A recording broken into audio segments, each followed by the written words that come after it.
সরকারের পক্ষ থেকে বিভিন্ন উপদেষ্টা, সরকারের প্রেস সচিব, অ্যাটর্নি জেনারেল তারা যখন মবের অস্তিত্ব নেই কিংবা মবের ভিন্ন ব্যাখ্যা দিচ্ছেন, মবকে অস্বীকার করা হচ্ছে, বলা হচ্ছে যে মবকে এক ধরনের সরকার থেকে পৃষ্ঠপোষকতাও দেয়া হচ্ছে, নানা অভিযোগ আমরা শুনছি। মব কোনোভাবেই থামানো যাচ্ছে না, মব থামছে না, একের পর এক মব হচ্ছে বিশ্ববিদ্যালয়ে, এমনকি বিয়ের গেটে পর্যন্ত মবের ঘটনা আমরা দেখেছি।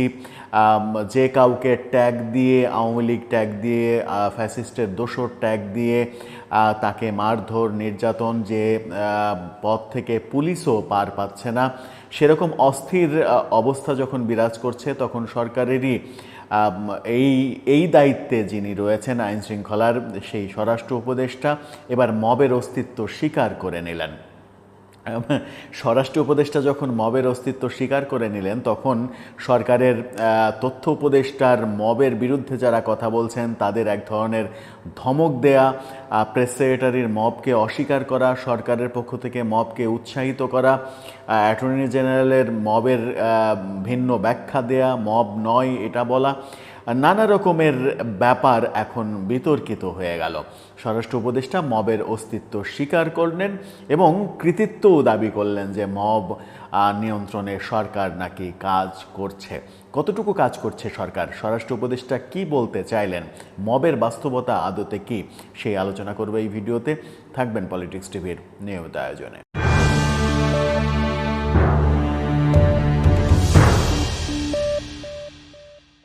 দর্শক, পলিটিক্স টিভির নিয়মিত ভিডিওগুলো স্পন্সর করছে প্রজাপতি.টিভি, নতুন ওটিটি প্ল্যাটফর্ম। আপনারা চাইলে ইউটিউবে, ফেসবুকে, ইনস্টাগ্রামে, টিকটকে দেখে নিতে পারেন। ডেসক্রিপশন বক্সে লিঙ্ক দেওয়া থাকবে, সেখান থেকেও আপনারা দেখে নিতে পারেন প্রজাপতির কার্যক্রম। চলে যাচ্ছি মূল ভিডিওতে। বলছিলাম, মবের অস্তিত্ব স্বীকার করে নিলেন স্বরাষ্ট্র উপদেষ্টা, যখন অন্য উপদেষ্টারা ভিন্ন সুরে কথা বলছেন, এমনকি মবের বিপক্ষে যারা কথা বলছে তাদেরকে শাসাচ্ছেন পর্যন্ত, তাদেরকে এক ধরনের হুমকি ধামকি দিচ্ছেন, তাদের মুখ বন্ধ করে দেওয়ার থ্রেট দিচ্ছেন, এরকম ঘটনাও আমরা দেখছি। সেই সময় স্বরাষ্ট্র উপদেষ্টা মবের অস্তিত্ব স্বীকার করে নিলেন এবং বললেন যে মবে জড়িতদের ছাড় নয়, মবে জড়িতদের ছাড় দেওয়া হবে না, ব্যবস্থা করা হবে।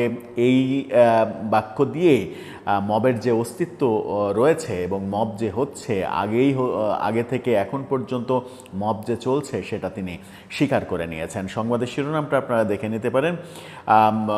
সেখানেই যেটা ডিটেল নিউজে বলা হচ্ছে সেটা হচ্ছে যে মবের ঘটনায় জড়িতদের কোনোভাবেই ছাড় দেয়া হবে না বলে স্পষ্ট বার্তা দিয়েছেন স্বরাষ্ট্র উপদেষ্টা জেনারেল জাহাঙ্গীর আলম চৌধুরী। তিনি বলেছেন, অপরাধী যতই শক্তিশালী হোক না কেন, তাকে খুঁজে বের করে আইনের আওতায় আনা হবে। কমন মুখস্থ কথা, যদিও মুখস্থ কথা, তারপরেও একটা ব্যাপারে তাকে সাধুবাদ দিতেই হয়, সেটা হচ্ছে যে তিনি মবের অস্তিত্ব অস্বীকার করলেন না, তিনি মবের অস্তিত্ব স্বীকার করলেন।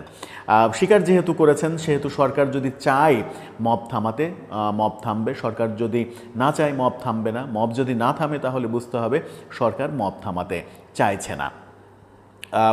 রাজধানীর উত্তরা পূর্ব থানা পরিদর্শনে গিয়ে তিনি কথা বলেছেন যে আগে এমন অনেক ঘটনা ঘটলেও খবর পেতাম না, অর্থাৎ মবের ঘটনা আগে অনেক ঘটেছে যেগুলো খবর পেতাম না, এখন সামাজিক যোগাযোগ মাধ্যমে বিস্তৃত পরিসরে সব তথ্য পাওয়া যাচ্ছে। আগের চেয়ে মবের সংখ্যা অনেকটা কমে এলেও সম্প্রতি কিছু এলাকায় আবারও এমন ঘটনা ঘটছে। আমরা এসব নিয়ে অত্যন্ত কঠোর অবস্থানে আছি। তিনি আরও বলেছেন, রংপুরের একটি ঘটনায় ইতিমধ্যে 7 জনকে গ্রেপ্তার করা হয়েছে। যে অন্যায় করবে সে আর এলাকায় থাকতে পারবে না, তাকে খুঁজে বের করতে সময় লাগলেও আইনি ব্যবস্থা নেওয়া হবে। ভবিষ্যতেও মবের সঙ্গে কেউ জড়িত থাকলে তাকে আইনের আওতায় আনা হবে, এমনটা বলেছেন তিনি। অর্থাৎ মব করে কেউ পার পাবে না। এখন প্রশ্ন হচ্ছে যে স্বরাষ্ট্র উপদেষ্টা খুবই সুন্দর গোছানো সাজানো স্ক্রিপ্ট করা কথা বললেন। স্বরাষ্ট্র উপদেষ্টার একটা ভালো দিক রয়েছে, সেটা হচ্ছে যে চতুর্দিক থেকে যেটা শোনা যায় সেটা হচ্ছে তিনি ব্যক্তি হিসেবে খুবই সৎ মানুষ। ব্যক্তি স্বরাষ্ট্র উপদেষ্টাকে নিয়ে এখন পর্যন্ত কোনো অভিযোগ শোনা যায়নি, সুতরাং ধরে নেওয়াই যায় যে তার সততার ব্যাপারটা নিশ্চিত সত্য। কিন্তু স্বরাষ্ট্র উপদেষ্টা হিসেবে তিনি কার্যকর কিনা এই প্রসঙ্গ আলোচনা হচ্ছে। কারণ তার মতো একটা সহজ সরল মানুষ স্বরাষ্ট্র মন্ত্রণালয়ের মতো এত কঠিন বিদঘুটে মন্ত্রণালয় চালানো আদৌ সম্ভব কিনা সেই প্রশ্ন আসছে। স্বরাষ্ট্র উপদেষ্টা হিসেবে তিনি ব্যর্থতার পরিচয় দিয়েছেন, সেই আলোচনাও হচ্ছে। তিনি যখন শিশুর মতো বলছেন যে মবের বিরুদ্ধে ব্যবস্থা নেওয়া হবে, মব করে কেউ এলাকাতেই থাকতে পারবে না, তাকে দেরিতে হলেও ধরা হবে, আইনের কাছে সোপর্দ করা হবে, এই যে কথাগুলো বলছেন, আদতে কি সেটা আমরা দেখছি? এই যেমন চট্টগ্রাম বিশ্ববিদ্যালয়ে ভিসিকে মব করলো যারা, তারা কি গ্রেপ্তার হয়েছে? চট্টগ্রাম ক্লাবে বিয়ের অনুষ্ঠানে গেটে যারা মব করলো তারা কি গ্রেপ্তার হয়েছে?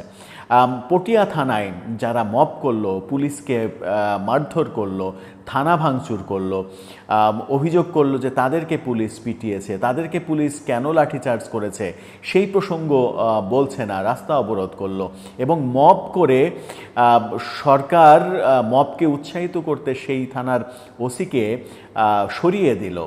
কিন্তু যারা মব করেছিল তাদের বিরুদ্ধে কি কোনো ব্যবস্থা নেওয়া হয়েছে?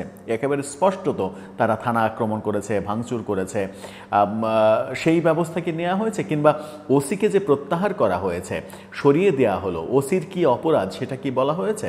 বরং এই ঘটনার মাধ্যমে পুলিশের আত্মবিশ্বাসে আরও বেশি আঘাত করা হয়েছে।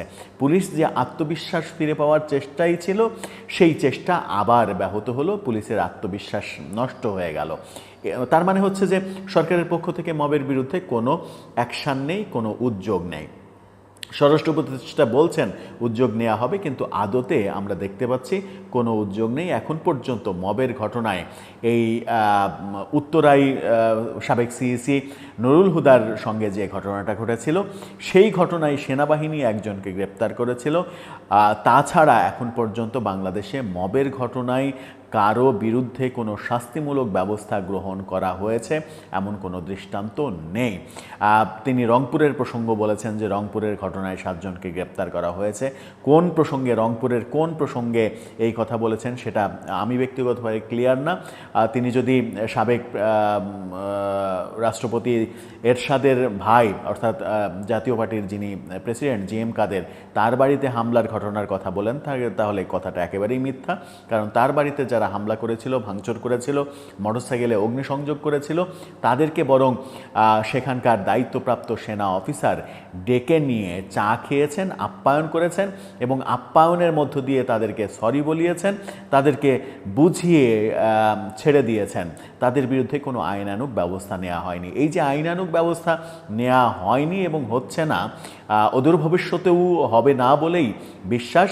সেই কারণেই মবের এই ভয়ঙ্কর রূপটা আমরা দেখছি। আবার মবের বিরুদ্ধে যারা কথা বলছে, এটাকে সরকার বলছে এটা প্রেশার, অ্যাটর্নি জেনারেল বলছেন এটা 17 বছরের জমানো ক্রোধ, ক্ষোভ, যে ক্ষোভগুলো মানুষ প্রকাশ করছে। এই কথা বলে আবার সরকারের বিভিন্ন দায়িত্বশীল মহল, উপদেষ্টারা বলছেন যে যারা মবের বিরুদ্ধে কথা বলছে তারা মানে এক ধরনের সফট আওয়ামী লীগ। মবের বিরুদ্ধে কথা বলা সফট আওয়ামী লীগ, অর্থাৎ আওয়ামী লীগের ট্যাগ দেওয়া হচ্ছে, আওয়ামী লীগের দোসর বলা হচ্ছে।